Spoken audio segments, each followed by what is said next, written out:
Each week, we take time to share our important joys and concerns, so all of us might help carry the burden and join in the celebration. We begin our time of sharing by lighting a candle of joy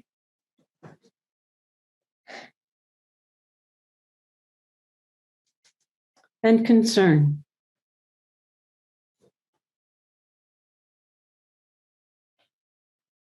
If you wish to share an important sorrow or joy from your heart, I invite you to unmute your mic and raise your hand so we may call you by name, or you may enter it in the chat and we'll read it for you.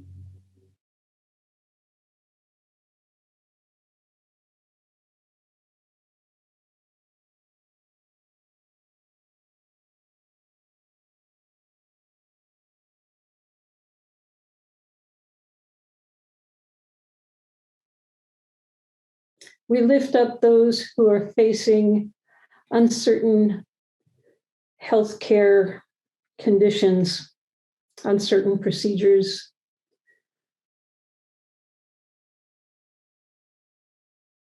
We ask that they and their family members receive the comfort and the hope to help them on this journey.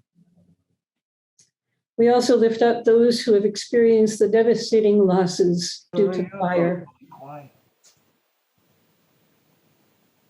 There's no way to reclaim the past.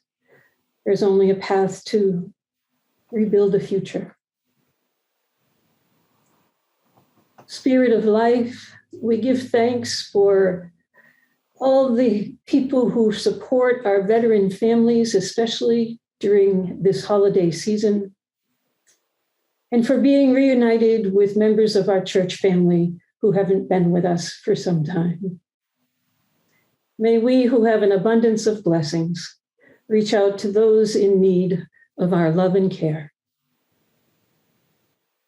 For all that is spoken and unspoken, let us now take a moment of silence and open ourselves to the soft, gentle coming of love.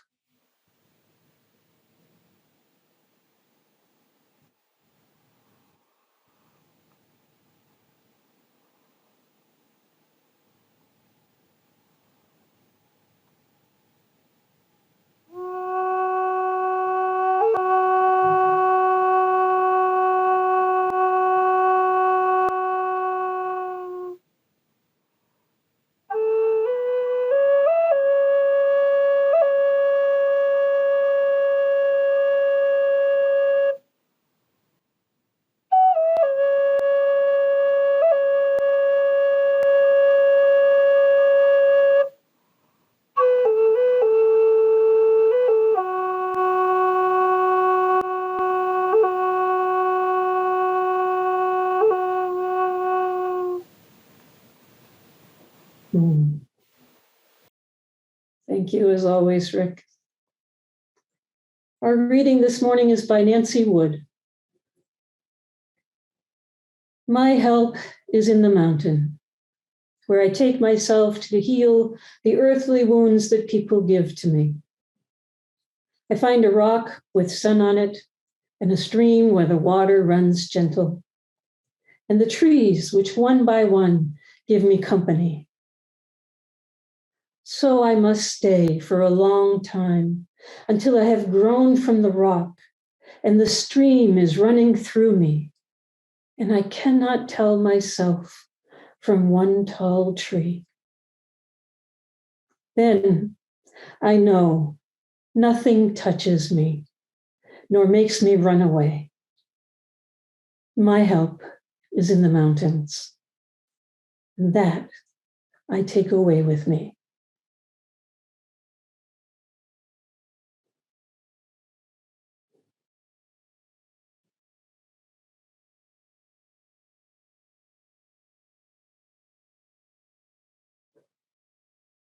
Each week, we have an opportunity to give thanks for the blessings we have received in our lives and in the life of our church community.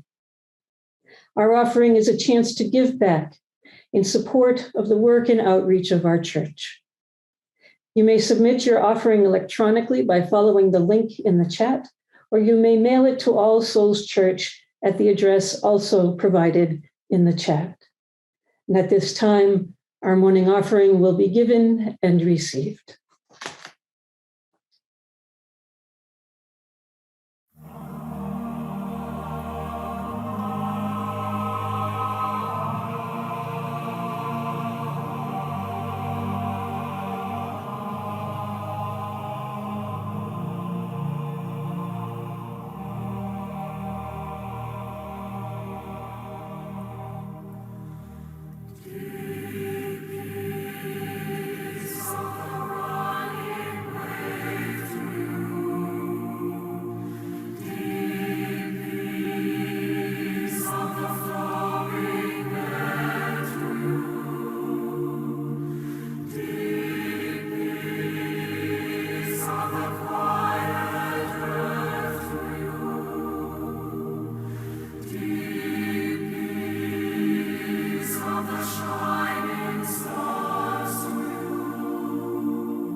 Please join Ross and I in our responsive reading by Gordon McKeeman.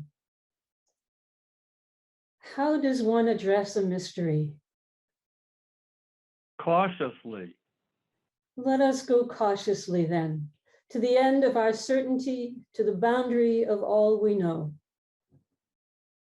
To the rim of uncertainty, to the perimeter of the unknown which surrounds us. How does one address a mystery? Reverently. Let us go with a sense of awe, a feeling of approaching the powerful holy whose lightning slashes the sky. Whose persistence splits concrete with green sprouts, whose miracles are present in every place and moment. How does one address a mystery?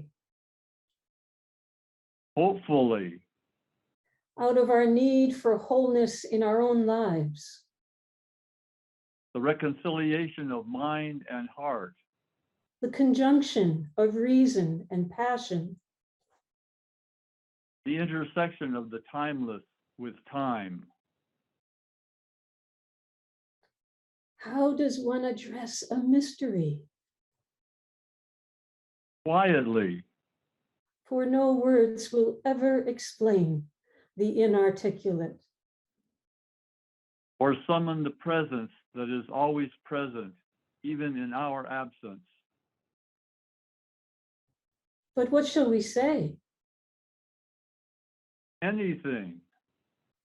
Any anger, any hope, any fear, any joy, any request, any word that comes from the depth of being addressed to being itself. Or perhaps nothing, no complaint, no request, no entreaty, no thanksgiving, no praise, no blame, no pretense of knowing or not knowing. Simply be in the intimate presence of mystery. Unashamed, unadorned, unafraid. And at the end, say, Amen. Amen. Thank you.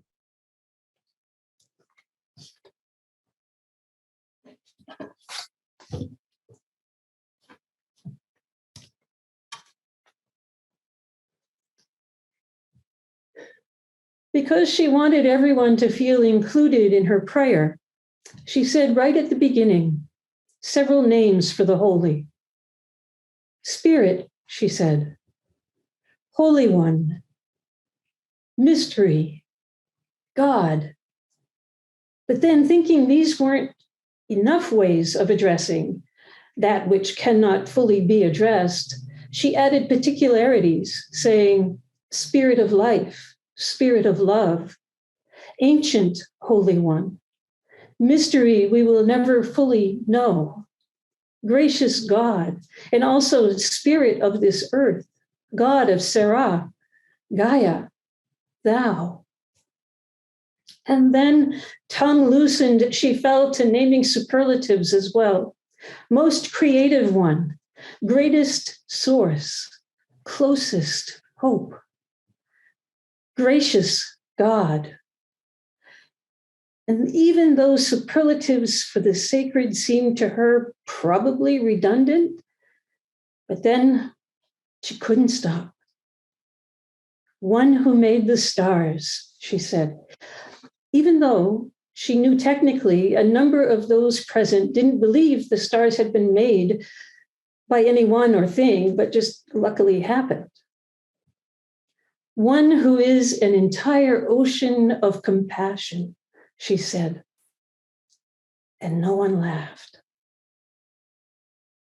That which has been present since before the beginning, she said, and the room was silent.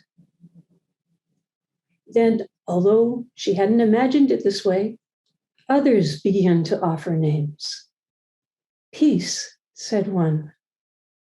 One my mother knew, said another. Ancestor, said a third.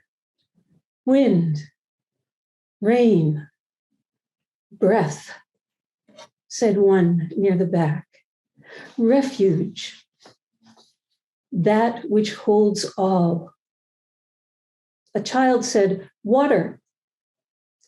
Someone said, Kuan Yin. Then womb, witness, great kindness, great eagle, eternal stillness. And then there wasn't any need to say the things she thought would be important. And everyone sat hushed until someone said, Amen.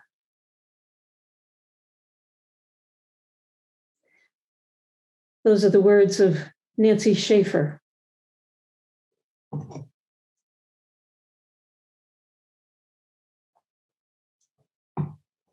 My experience of prayer has changed over the years. As a child raised in the Catholic Church, I understood rote prayer, such as the Hail Mary or the Our Father.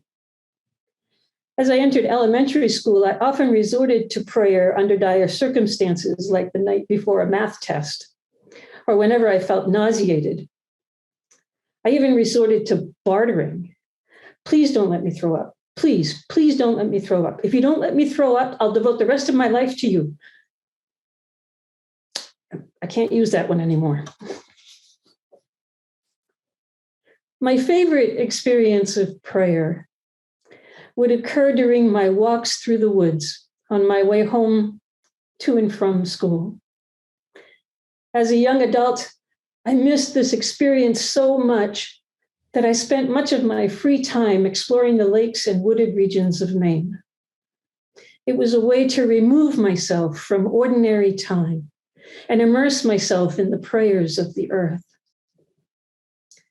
When I learned to meditate, I realized all that is holy and beautiful in nature also resides in us. So I began to explore the inner landscapes of my being. As a Reiki practitioner, I learned how to channel this energy and use it for the greater good. During my spiritual awakening, which took place, I think, around my 40s or 45 or so, I seemed to live in a constant state of prayer while remaining engaged with the world. Some believe we are spiritual beings having a human experience rather than human beings having a spiritual experience. Then part of my training as a minister involved working full-time as a hospital chaplain. And it was a challenge for me to address my prayers to an external entity and to express my intention with words, when so often my experience of prayer has been an image or a phrase or a presence that moved me to a place beyond words.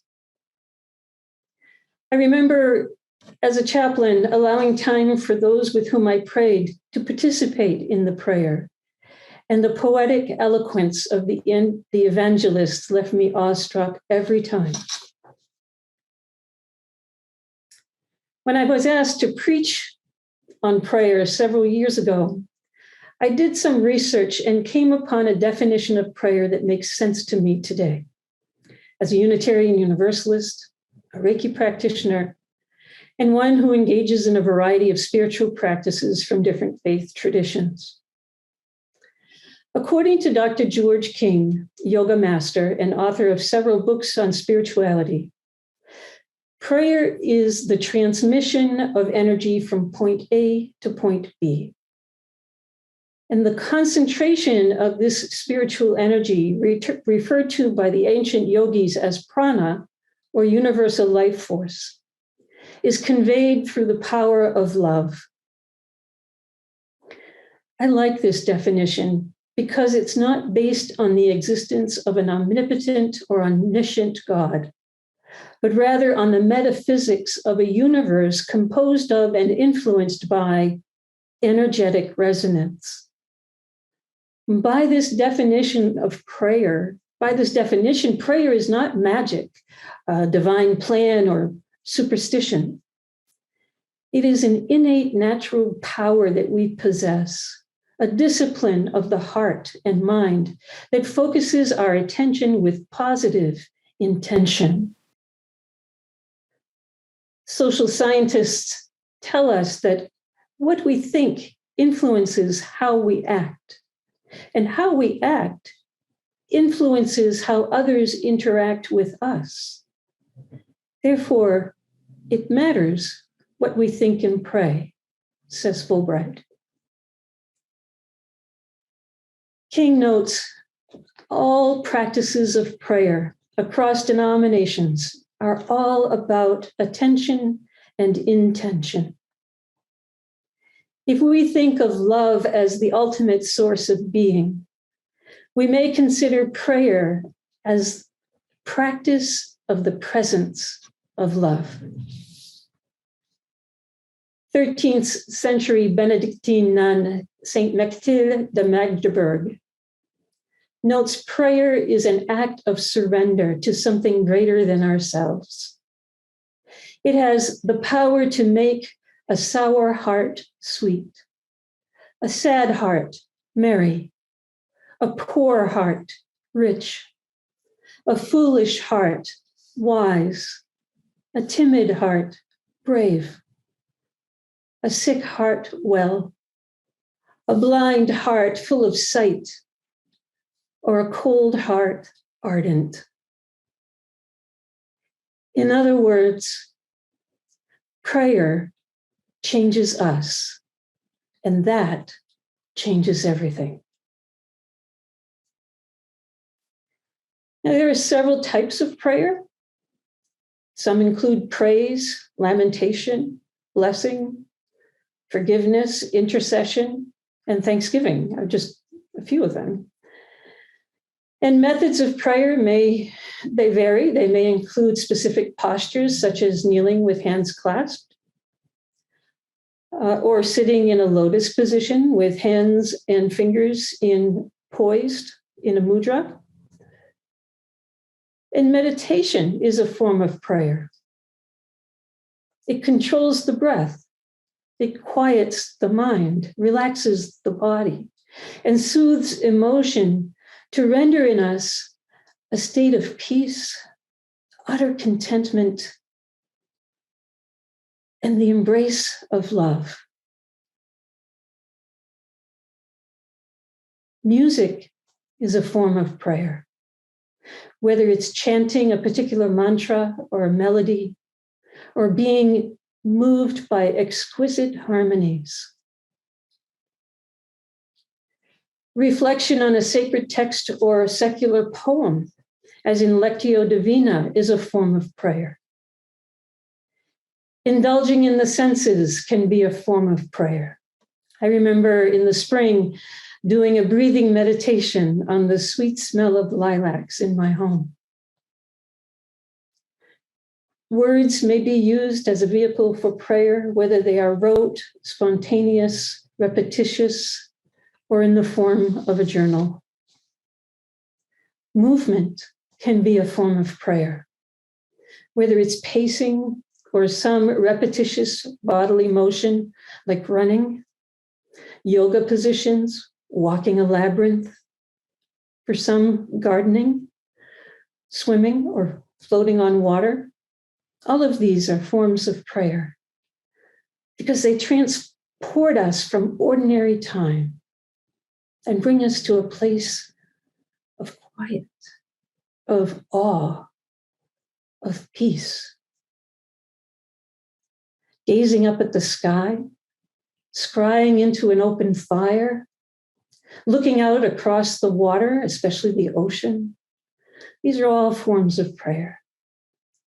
As is bearing witness to the majesty of creation in its many forms, including that of a newborn child. I'm always speechless when I hold a newborn, and my heart is so full, it feels like it's going to burst.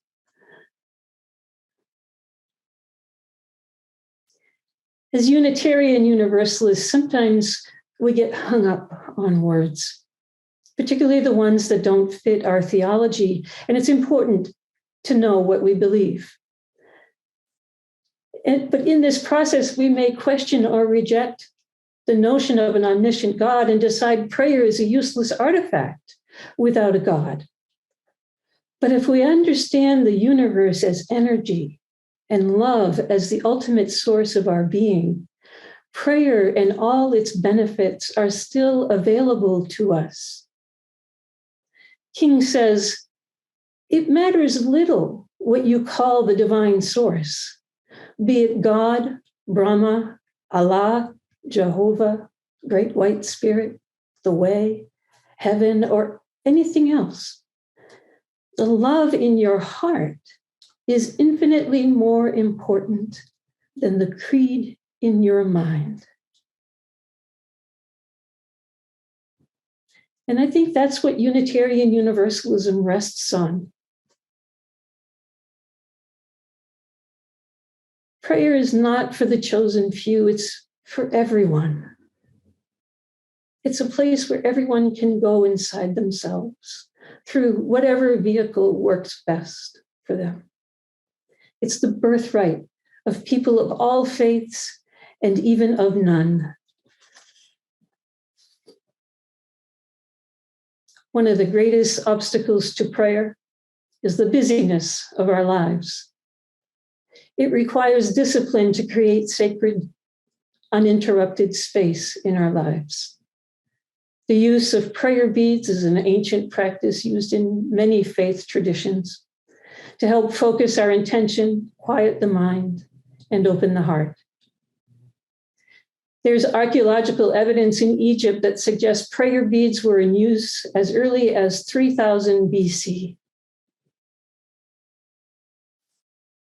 Many faith traditions recognize the value of prayer beads and assign different meaning to the beads based on their theology. For instance, in Islam, the beads represent the 99 names of Allah. In Christianity, the beads represent a profession of faith, praise to God, and the recitation of the Hail Mary and the Our Father. In Hinduism and Buddhism, the beads represent the repetition of a mantra. Unitarian Universalist minister and author of Simply Pray, the Reverend Eric Walker Wickstrom, designed a circular string of 28 prayer beads for Unitarian Universalists. It combines 4 types of prayer with a breathing meditation after each prayer.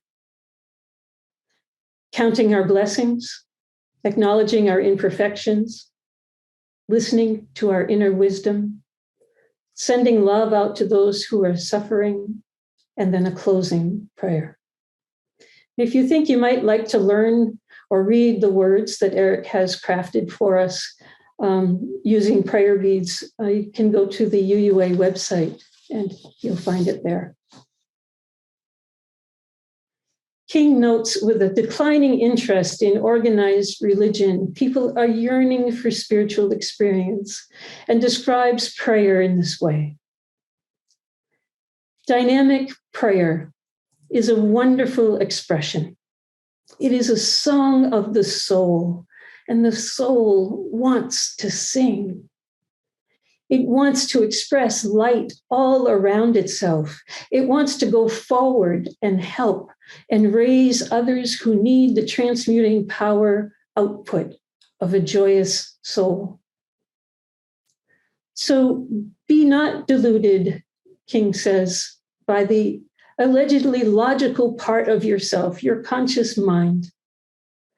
But do let your soul sing in whatever way feels comfortable to you. It can be taken over by the higher part of you, and the change will be such as to amaze you.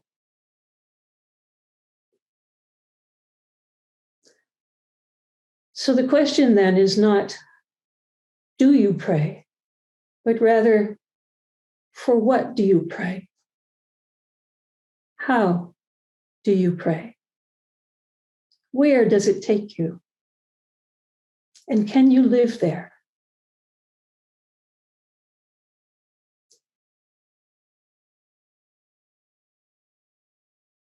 And if all of this sounds too complicated, too far-fetched, Meister Eckhart reminds us, if the only prayer we ever say in our entire lives is thank you, that will be enough. Blessed be.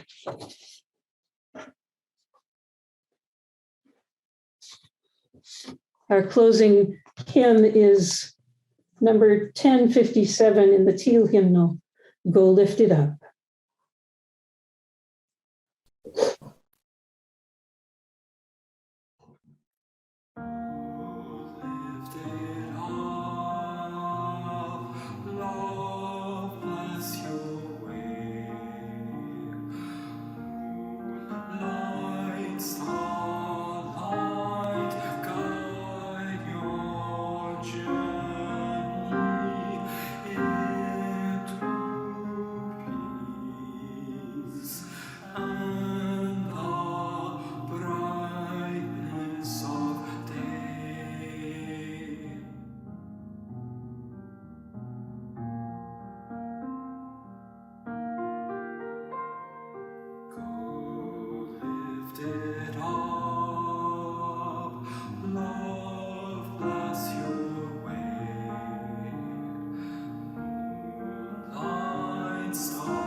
Our closing words are by one of our transcendentalist ancestors, Ralph Waldo Emerson. Let us learn the revelation of all nature and thought, that the highest dwells in us. When it breaks through our intellect, it's genius. When it breaks through our will, it is virtue. And when it flows through our affections, it is love. May we come to know and live in harmony with all that is holy. Let this be our prayer. Blessed be.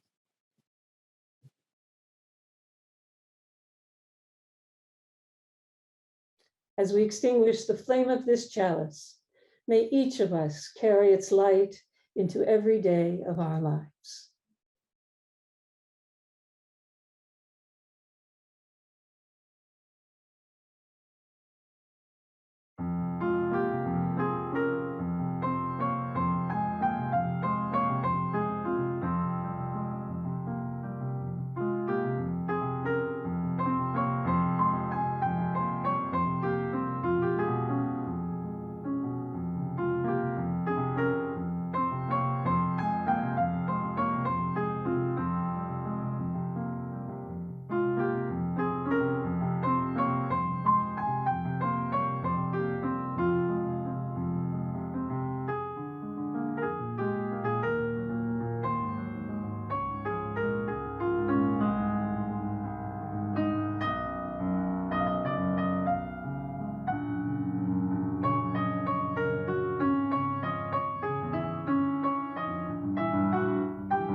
We would like to give special thanks to those who participated in our service today.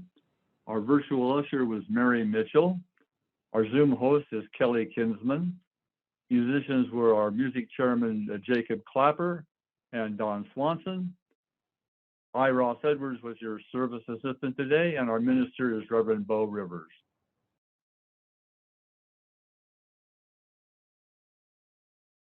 Events at All Souls coming up this week. We have our regular connection circles at 3:30 p.m. Mondays with open conversation, and 10 a.m. Friday, UUs and political action, past and present. Unless said otherwise, you can access all of these virtual meetings and events on our church website, the same one that you've accessed for the service today. Our Board of Trustees meeting is tomorrow night, Monday the 13th at 6:30 p.m. All are welcome to attend. Social Action and Environment Committee meeting is at 7:15 p.m. Tuesday, 12/14. Dickens Festival celebration, again on the church web Zoom site, is from 3 to 5 p.m. on Saturday, December 18th. And our winter solstice service, which we are having in combination with United First Parish, will be at 6 p.m. on Monday, December 20th. It is an outdoor service on Quincy Common by the City Hall. The next slide, please. We need performers for our Dickens celebration. We have extended the date for submitting an intent of a live presentation or a video submission by 11 p.m. tonight, Sunday, December 12th. Send those to Kellie Kinsman at her email address shown there on the slide. Next slide, please. Please order some apple pies or brownies or cookies at our Dickens Festival website at dickensfestival.weebly.com. Next slide, please. And buy a raffle ticket at the same site. We have 19 prizes. Please go on and generously support the donors of these prizes. And here is an ad for our Winter Solstice Eve service. Just warmly, bring a friend. It will be held indoors into the Church of the Presidents if we have inclement weather. We are currently continuing a congregational survey. We are considering resuming hybrid services in the new year sometime. That would be both virtual and in person. So far, we have 9 people who have said they would attend an in-person service. The conditions that would prevail under such an in-person service would be vaccination required, masks required, social distancing would be in effect. There would be no singing, receiving line, or coffee hour. We will base our decision by the board based on the current risk level at the time as we go into the new year.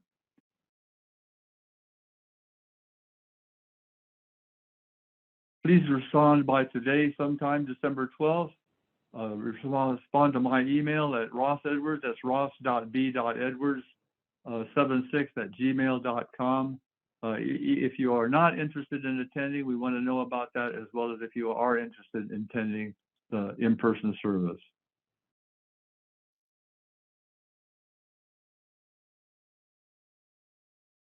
That concludes our service today.